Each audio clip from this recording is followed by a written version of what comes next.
রাহিম, আসসালামু আলাইকুম।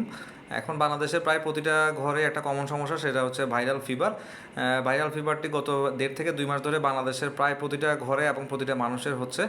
আমার নিজের বাচ্চাও প্রায় 9 দিন জ্বরে ভুগেছিল, আমার ওয়াইফ ভুগেছিল, এবং আমরা মোটামুটি সব কিছু মিলিয়ে 15 দিন ভুগতে হয়েছিল। এই ভাইরাস জ্বরের আরেকটা বৈশিষ্ট্য হচ্ছে যে ভাইরাস জ্বরটি ভালো হয়ে যাওয়ার পর অথবা একদম শেষের দিকে শরীরে র্যাশ দেখা দেয়, এবং শরীরে র্যাশ দেখা দেয় এবং অ্যালার্জি হতে পারে।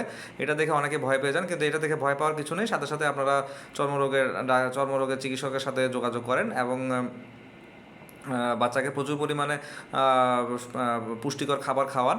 এরপরে হচ্ছে আপনি যে বাচ্চাকে প্রচুর পরিমাণে পানি খাওয়াবেন, ওরসালাইন খাওয়াতে পারেন নিয়ম মতো। এরপরে ফ্রুটস, শাকসবজি এগুলো খাওয়াতে পারেন।